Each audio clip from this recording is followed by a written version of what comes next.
Hello YouTube, we are back and we're going to do another round of testing with this house wrapped fabric, and this time instead of throwing pieces we're going to see how it works with trimming. So we're going to get this stuck onto the bat, we're going to get these centered and trimmed, and we'll see if they are easier or harder than trimming with wads. So let's get this going. So the first thing you want to do, if you ever try to use this, is get it wet. Now in the previous video we used slip and we applied it to the surface and it got stuck. This time I'm just going to use water, and you can see it's already wet. I did this prior, so I wanted to make sure it actually worked before I made a video. But just get your sponge and add some water to the board, and then same thing, add the water to the surface that you want to apply it on. Now, when I first tried this, I just rinsed this in the sink and it worked just as well. And then you just put it onto the bat, and then you want to push out all the air. Okay. It may shift a little bit. So that's the benefit of using slip. It does stick a little better, but I wanted to see if water worked to reduce some cleanup. Okay. Once it's centered, I kind of push down from the center. And then just kind of push out any excess water that I don't want. And that way the odds of it moving around on you are a little less, in theory. You can also recenter this if you want, but now it's getting kind of stuck. But I'm going to do one more pass. Now for the centering, you get your piece and you just put it upside down like you normally would. And you could do the traditional way to center. You spin the wheel, have your finger here, find out where it touches your finger, stop the wheel, and then push it away from you. Or there's another method. You may have seen some other potters. This is very popular in Korea, but you take your hands and you basically create a shape to match your piece, and then you just kind of let the piece shift and push into center, and then once the piece stops moving around, it can get centered. So this is a variation to tap centering.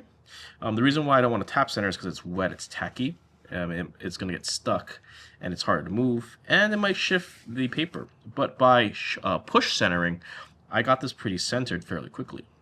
So something very flat like a plate is a nice way to learn, and because this is wet, this will get stuck even better. But basically, to recap, you spin the wheel, get your piece on the upside down, and then you just make, I like making two C's with my hands, and then it's kind of like collaring. You just get your piece and you let it touch, and then you slowly shift your fingers into center, and I'm looking with my eyes right here at the 6 o'clock point, and I'm going by both feel and sight, and the moment I feel this piece stop shifting as much, I know that this is more or less centered.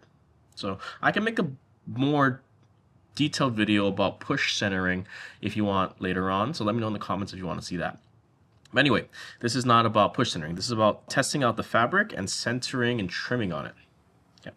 All right, so I got it centered, and then I want these plates to stack into each other, so basically nesting. So I have my dimensions that I got, and this is the opening of the plate. So when you flip this over, it's from the inside diameter. So I put it on the inside and I mark. This is where I want my foot to be. So I'm marking it, and you can kind of see that metal marking right there. That's basically the width. I'm pushing it out just a tad bit so it matches. So right there, that looks good. So I want to trim away all the clay from the outside so that this basically will be my foot, and then some clay on the inside I'm going to remove as well. So I got my two trimming tools, dirty as they should be. I got my smaller traditional trimming tool for more detail-oriented things, and then my larger trimming tool for more removing bigger sections. So the first thing I like doing, especially when I'm trimming something that is not secured down, I dig a little pilot hole. And I have to remember, because this piece is not secured or anchored, I cannot apply too much sideways pressure into it, because that will shift the piece. So downwards pressure is fine. And the reason why I want to apply this little indent here is now I can apply more downwards pressure, so that if I apply too much sideways pressure, my downwards force with my left hand should counteract the sideways force from my trimming hand. So this is going to be my downwards pressure, and then I can start trimming. And just from the feel, I'm applying a decent amount of pressure with my ring finger here in the center. But this piece feels pretty secure to the wheel head. I don't really feel it moving at all. Sometimes when you trim, you can kind of feel it jitter or shake, and I don't feel any of that. So far, this feels pretty secure. Now, I don't want to take it too far just yet because this is still my first piece, but I'm more or less just trying to get that foot line in and that edge defined. And I can figure out the style I want for the outside after. And this is very simple trimming. I'm not applying too much sideways pressure just yet. This pass I just did was the most sideways pressure where I just kind of tilted. But for the most part, this feels pretty good. If you want to see more ceramic videos, don't forget to like and subscribe. That way it helps grow the channel and you'll be able to see these videos as they're released every week. Clay is a little drier. Trimmings are getting stuck to the fabric, which is understandable because that is slightly wet. So I switched to a larger trimming tool. Let's see if this will change the way it feels. And for the most part, it feels more or less the same. Let's go ahead and clean up this edge. Just because I know that part wasn't centered, so let's kind of get that cleaned up a little bit. Trimming all the way down to the bottom. So far, so good. This clay is a little on the drier side, so I think I may need to add some water. And width-wise, I went a little more than I needed, but that's fine. So let's add a little bit of water. So I want this intersection a little softer when I trim. And so trimming the outside is normally fine when it comes to using things that aren't watered. It's trimming the inside where it gets a little more sketchy, because this is where you're applying more outwards pressure. So normally when I trim the inside here, I tend to use my smaller tool first, and instead of going all the way across, I tend to trim some channels first. So I trim down, get the depth that I want, then I move it out, trim down, move it out, trim down, and I basically open up my trimming well inside by removing small increments at a time. Because I can't really apply downwards pressure as I'm trimming right here. I mean, you could, but it's really awkward. But when you're trimming close to the center, it's just so weird. But once you kind of get that established, you can more or less trim outwards from here without worrying too much. But for testing purposes, let's try to trim how I normally would. So as many of you may know, or will now know, I'm left-handed. So I like trimming with my left hand because that's my dominant. So you can see that I'm applying a decent amount of pressure. It's trimming a good amount, and the piece is not shifting. So that is a good sign. Now when I get closer to this outer edge, I want to slow down and come back to that trim down, release, shift over, and repeat, because I want to get it accurate to the exact width that I want. Because that looks pretty good. I have this weird little nub here, so I'm going to get rid of that soon, but let's do one more pass.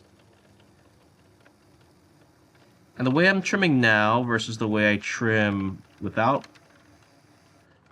this fabric is all the same. The only difference is I'm going a little lighter with my pressure compared to how I normally would. But from what I can feel, this thing is pretty stuck.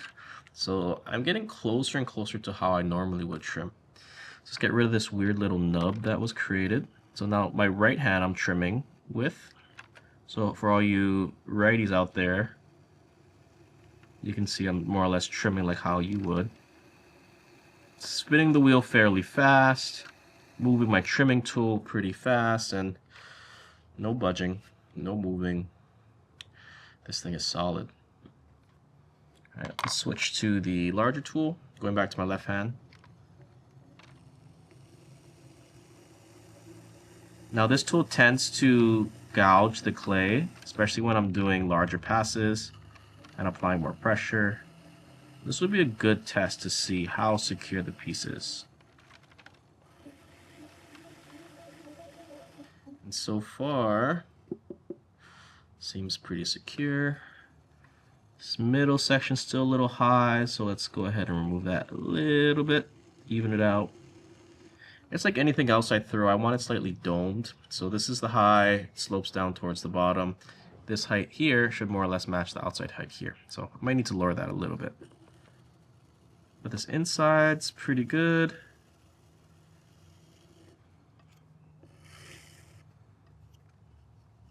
Let's lower this outside a little bit.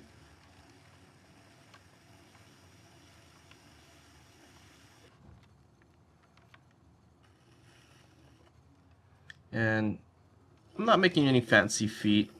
These plates are a request from the wife. She wanted more plates for the kids to eat off of since we only have, I think, 4 plates this size that we bought.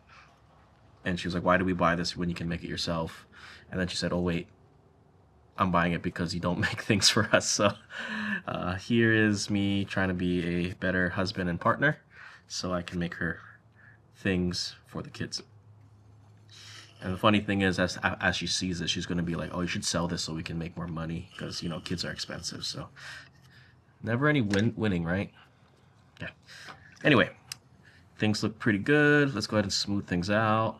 And as a whole, I'm pretty amazed at this fabric. I find it a lot more secure than trimming with chamois material. Some people have used chamois material instead of house wrap on the bottom, and they swear by it. I've tried it. Didn't really care for it. But this is different. Something about this material is so exciting and new because everything seems to be working. So hopefully when you try this, you have as much of a success and excitement from it as well. But there we go. That looks pretty good. Now let's pop this off. Hands should be more or less dry. And it feels pretty stuck. Like I'm gonna have to kind of pry. So to get it off, I have to kind of shake. There is some slight, you can kind of see it on the camera here. There is some slight deformation from it being applied to this wet material, but for the most part, that's an easy fix. You just take your sponge, run some water over it, and then buff it out. I mean, you could even put it back on the wheel upright and smooth it out. But because it's wet, I don't want to damage the foot I just made. I just hand smooth it. And because, of course, I'm not selling these, I'm not too concerned about how it looks because my kids are going to eat off of it. They're 3.5 and 2, so they're not going to really care how it looks. They just want to eat the food that's on it. All right, but anyway, this is more or less the first plate. I have 3 more to go, so let's go ahead and get those trimmed and then see how these more or less fit all together. All right, so for those who stuck around to the end, the reason why I used calipers to make sure that they all have the same size foot was for stacking reasons. So here we go. This is the first one. We have the second, third, and fourth. Now they weren't thrown all perfectly the same width, but enough for them to at least stack into each other and more or less the same size. Again, these are for my kids. They could care less of if they were different sizes, colors. They just want food on it because they're always hungry. But that's the cool thing with calipers. You can make things nest, especially with flat plates. A little easy to do. Anyway, enough about the plates. This is not what we are testing out. So overall, trimming your plates with the house wrap worked wonderfully. The only negative thing I have about it is it does make the rim a little messy because it transfers the texture, especially if you use a lot of water. But other than that, this stuck beautifully to it. It barely shifted, and if it did, it was because I was applying a lot of pressure. Centering is a little different than tap centering, but push centering or regular centering will get the job done. Piece was secure, didn't feel like it was going to shift at all until I did that one time. But overall, I highly recommend you trying this house wrap out. This thing cleans so easily. Just literally take your sponge and then just push all the clay crumbs off. it's so easy to clean. Like all the trimmings are gone, and look how clean the bad is after that. No cleaning whatsoever for that. And then you can just take this to the sink and rinse it off like it's a regular cotton towel, and set it in the dish rack to dry, and then you can reuse it. The one thing that might hinder people from trying this out is the steep price to buy it.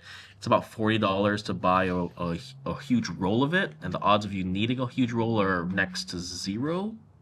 So my recommendations: find a bunch of pottery friends that you don't mind splitting the cost with, or even better, go searching around your neighborhood, find a house that is using house wrap, and ask if they have any scraps. Odds are they do, and you can just take it off their hands if they're willing, and then cut them to size. But other than that, love this material. If you guys want to see any other tests, me throwing taller pieces, bowls, trimming on it with taller pieces, let me know in the comments below what you want to see, and I'll give this another test if you're still on the fence on whether or not you want to get it or not. But other than that, thank you for watching, and I hope you enjoyed this short little test series. I'm really excited to experiment with this more. But until then, thank you for watching, and I'll see you in the next video.